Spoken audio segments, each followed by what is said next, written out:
You were quite honest about your assessment of the first ODI. So where do you think South Africa went wrong?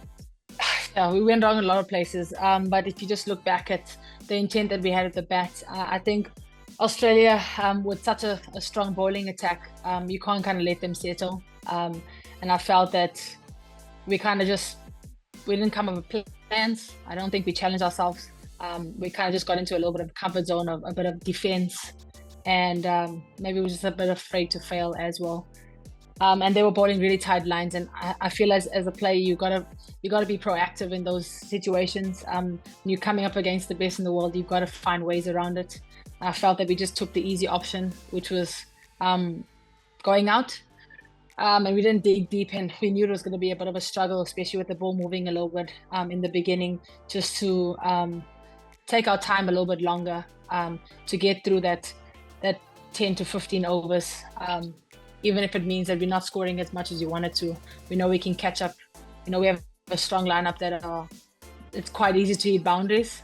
So we lost it from there, and we didn't really show up. They were only chasing over 100, so I don't think we even fought to the ball, which didn't show a lot of character from us. But you learn from these.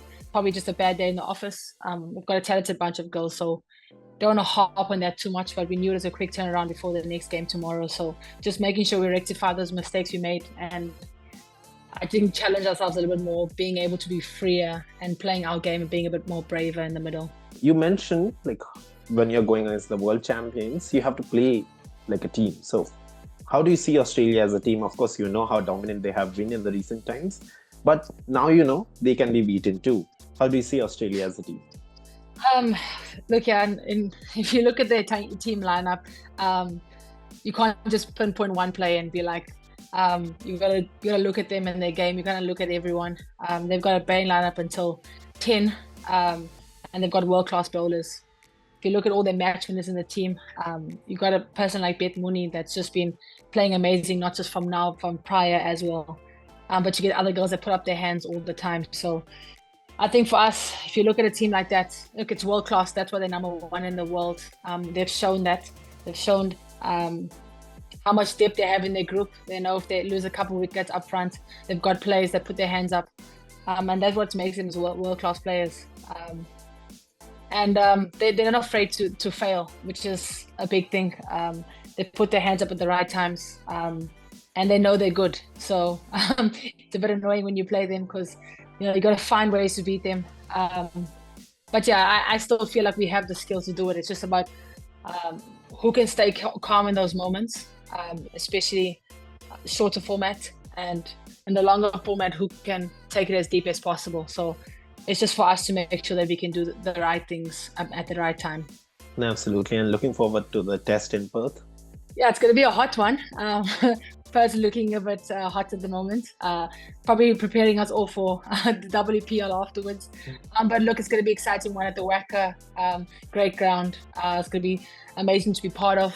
Obviously, I missed the one in England due to injury, so it's going to be really exciting to go against them in red ball cricket, and hopefully it can be a really exciting one for us. Going into the second ODI, a very important one for South Africa, what's the team talk looking like?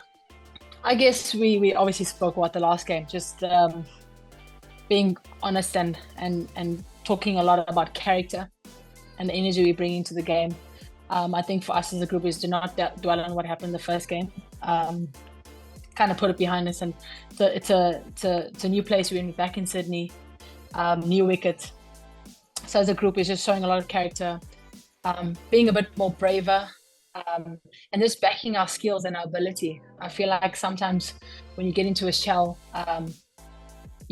everything else falls out the window, and it's just about going back to basics and playing our brand of cricket and backing yourself as much as you can and not being afraid to fail. I think that's really important, and just enjoying the game. You never know when you'll be playing another series against the best team in the world, and you want to show up with that. So yeah, it's going to be really exciting, but I think as a group, we're just going to try and stay nice and calm and just play our game and show a lot more character than we did in the first game. Of course, how did it feel like to create history and being a part of that history, winning the first match against Australia? And of course, like Laura Wolfart said, breaking the voodoo. Yeah, definitely is breaking the voodoo. Yeah, it was really exciting for us. I think as a group, we've been working, towards wanting to be the best teams in the world. I felt that we've been conquering England a little bit more often than before. So to get Australia under the belt a little bit was really exciting for us. Unfortunately, it didn't go the way we wanted to in the last game, but it shows the growth that we have as a group, especially with having so many young girls coming into the system. It's exciting to see the route that we're on at the moment, and it's obviously a very positive one. So it was really good to see that we had it was really tough T20 series. It went down to every last over, which is always exciting. So yeah, so it can go either way on those days, but you learn a lot from those days as well. Absolutely. And talking about you, you recently suffered from a groin injury. Like, so how Yeah. was the recovering, rehab, and of course, how much important does the rest factor become when you're playing so much of franchise cricket and international cricket at the same time? Yeah, obviously, it was tough picking it up just before the end of the WBBL. Yeah, I felt a bit disappointed because I still wanted to play, and I knew we still had a chance, the Sydney Sixers, to make it through to the playoffs. So I knew that those were very important games for me to be part of. But yeah, if I look back on the year that I played quite a lot of cricket, and I felt that I should have probably just managed myself a little bit more. Obviously, went in the off season last year to go to Northern Diamonds in Yorkshire, and I worked on my game a lot, which was really great for me. But I felt that there was a lot of cricket before that and after that, so I never really had a bit of break. But it was really important during the Bangladesh series that I missed last year to get myself ready for the series coming up against a strong Australian team.